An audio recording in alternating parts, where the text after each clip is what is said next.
For those of you that don't know Joe, I guess most of you do. He is our Veterans Officer, Service Officer. Yep. Joe Roots. Hi, I'd like to welcome everyone to the Clinton County Veterans Memorial. This, hi Jim, hi Wanda, hi Marilyn. This all came to play when I was asked to take the position as Veterans Officer for Clinton County. When the commissioners asked me, I told them I had one thing that I wanted to do, and that was build a memorial to honor our veterans who served our country. And it started out, first question was, how are you going to get the money? This money was all raised by donations from citizens. There's no state money, federal money, or anything like all the big monuments in Washington, D.C.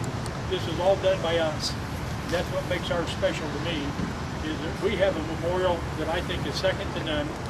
I've been to a lot of places and seen a lot of different memorials, but when we started this thing, we started out with one purpose, and that was to honor our veterans who had given their life for our country. As you can see, we got 388 men and women who give their lives in the Civil War, which to me that was an just unbelievable amount, because we only had a population of 14,000 at the time of the Civil War here. So that's in the whole county, not just the city.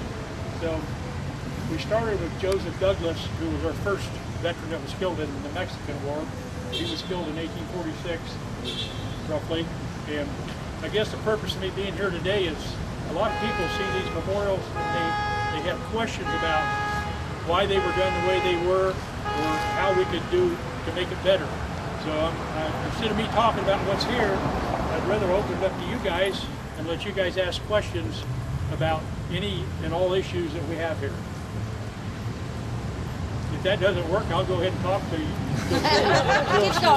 Stop. Go ahead, Mary. How did you come up with the design for this, Joe, and the layout? Well, I thought about all the memorials that I've been to, and they were flat and square and this, that, and the other. And when you would drive by or walk by them, you'd just see part of them. So I figured I would make this funnel shaped so that as people walk down the street, they could see both sides. As they pass, they could see the other side, and it would take everyone up to the courthouse so we could use it as a way to get people to walk through here to go to the courthouse to look at the bricks. The bricks are very unique because the white bricks are for soldiers who was either killed in action, killed in service, or POWs. The red bricks donate people who have served or have donated to the memorial. And it really amazes me when we start looking at the bricks in here, the people from our community who have served, a lot of people don't even realize that they did serve. I know my bricks right here, this is my brick, this is my grandfather's, and pretty proud of this too.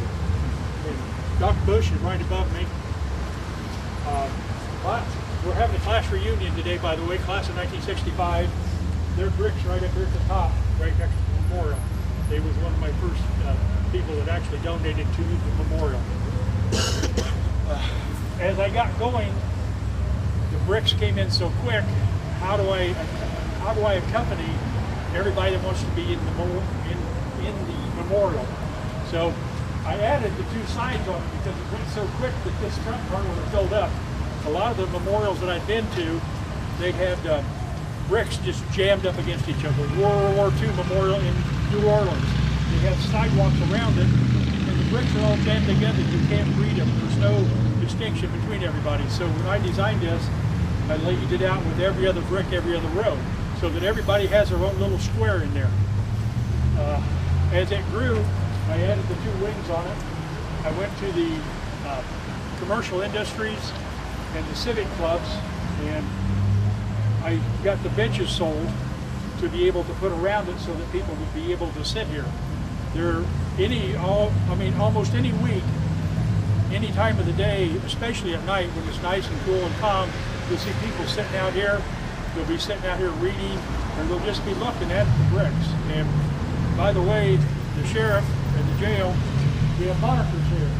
The memorial's monitored 24 hours a day, 7 days a week, and it's monitored down at Central Dispatch, which I think is a very unique thing because no one has ever tried to deface it.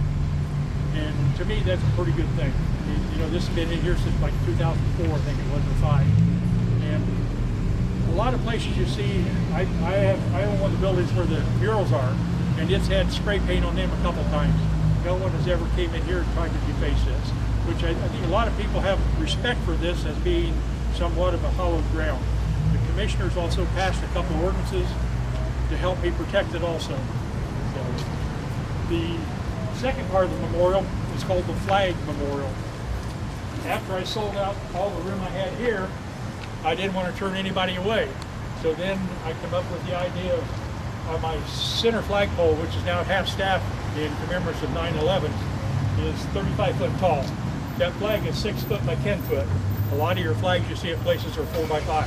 So we have a very large flag there, and the state flag and the MIA flag are on 30-foot flagpoles, which is another thing that's really nice.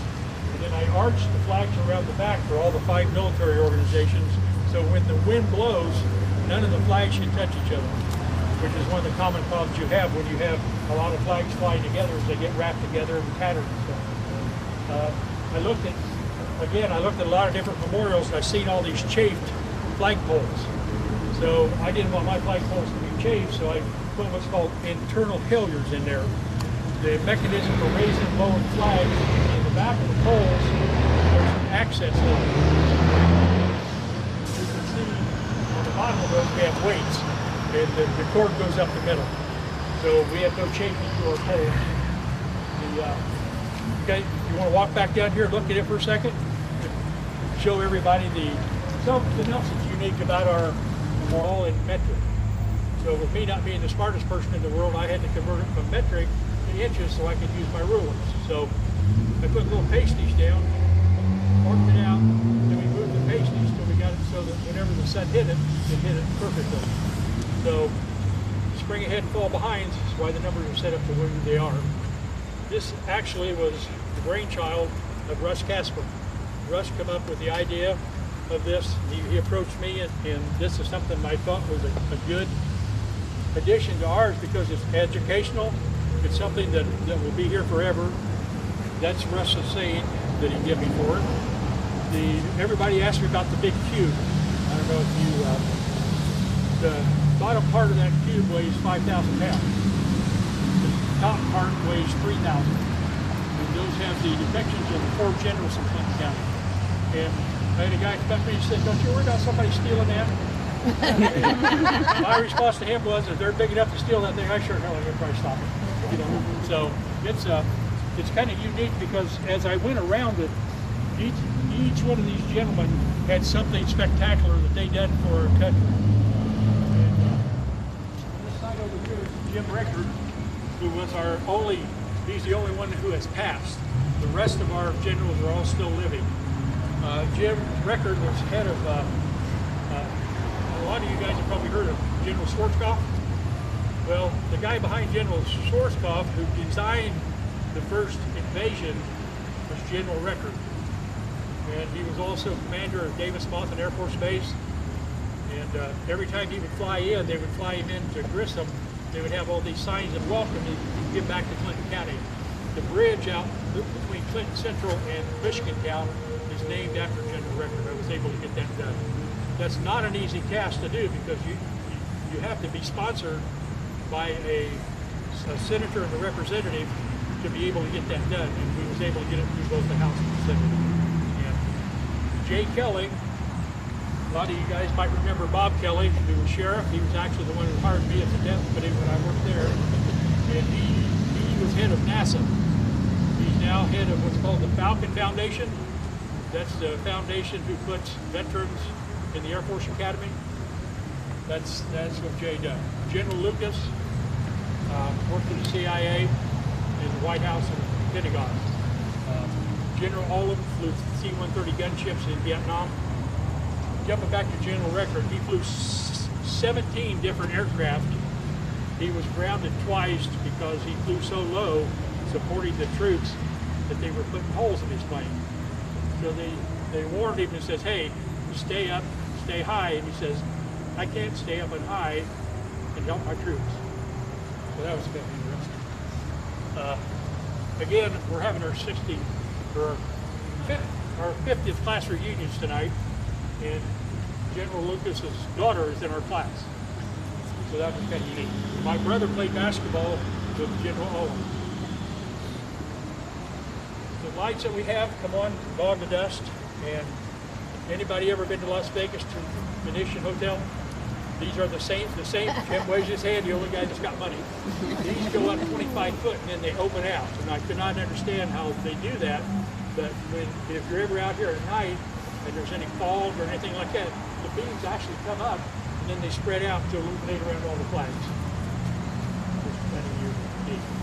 Zulani, am I running out of time? That's wonderful. Thank you. Thank you very much. And go have a good time at your class reunion. And now we're going to go on to the Legion and then the police station, fire station, and back Main Street.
Too often, all of you get overlooked in what you do every day, and healthy communities. Wanted to let you all know that we do appreciate you. We do remember everything that you guys do for us every single day. So, if I could get elected officials up here first. Okay. Thank you. Thank you for your service.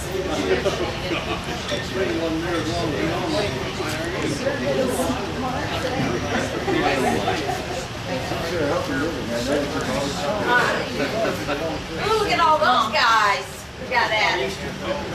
Thank you, gentlemen, for your service and for coming. Chief Kirby. All of the fire department come up here and take care of it. It's been a few years. I'll get a picture. I even got the fire truck in the background. Thank you. Thank you. Thank you, guys. Girls, if you want to take notes on this, guys. Thank you. Get out of the way. I don't need that. Thank you. Thank you. Fire, yeah. Thank you, Frankfort Fire Department and get our members of the Frankfort Police Department and the Clinton County Sheriff's Department up here, please.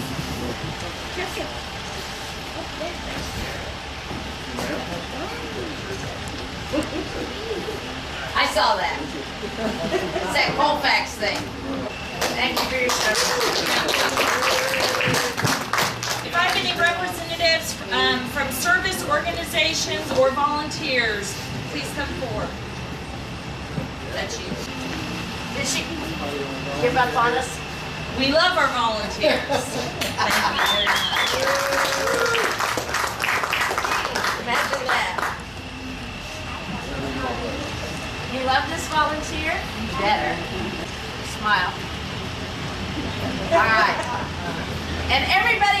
a ribbon too.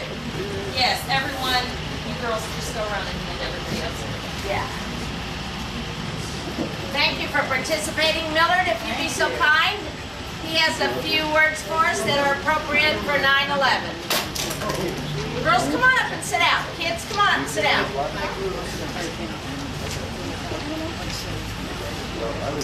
I won't take very long. If you can hear me, I'll try to. Step up so you can hear. We put a poem together in 2002, 1 year after the 9/11 tragedy, and haven't really used it. And Sulan asked me to participate, so we upgraded this thing a little bit. So hopefully it will fit into what we've been doing, and it won't take but a couple minutes here. 9/11, 2001, a day still most difficult to discuss. 14 years ago it happened, and it stunned all of us. We saw the Twin Towers crumble, the Pentagon fall. Thousands died by the evil fires that seemed to burn us all. America's spirit was wounded. Where then do we start? Terrorism had driven a stake deep within our heart. Heroes stepped forward, policemen, firemen, the man on the street. America showed the world she would not be beat. Hand in hand across our nation, a renewed unity abound. A special spirit of courage and bravery was quickly found. If a positive could come from a negative, who could have figured the events of 9/11 and the special foolings that they triggered? The U.S. launched a war against terrorism heard round the world. Others came to our aid. You can see their flags unfurled. It could cost very much, many lives and dollars spent. History may well repeat itself. We won't have our freedoms bent. Man has set the decoration. God has promised hope. Our freedoms must be protected. We must accept and cope. 9/11 shall go down in history as a turning point in time. Many a poet shall record the events in prose and in rhyme. The healing must now begin. We must forget all our fears. Peace, tranquility, and love must fill our future years. God has laid the path. We need but follow his way. God has blessed us before. God shall again bless the USA.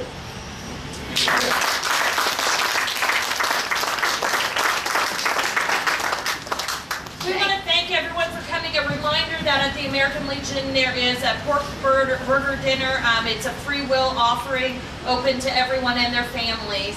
Once again, thank you for coming. Help yourself to refreshments. Thank you. Water, cookies. Oh, and we have two special awards for our walkers. Oh yeah. Oh yes. We have been walking these walkways that we created, several years ago, every other Wednesday all summer. And we have two walkers who have been our prize girls. And we're calling them the Walking Warriors. Kathy and Shereen. Kathy and Shereen, come on up here.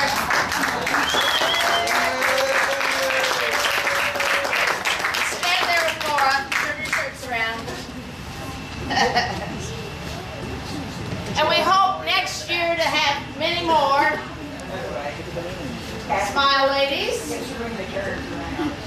Turn your shirt around, Shereen. Oh, there you go. There you go. Nice. And we're going to walk this winter at the Y every other Wednesday, 4:30 to 5:30. Outside if it's nice, around St. Matthew's. Inside if it's not nice. So it's just a healthy thing to do. All right. Thank you, guys. Thank you very much. Come get some water and cookies, gentlemen. We can't use all those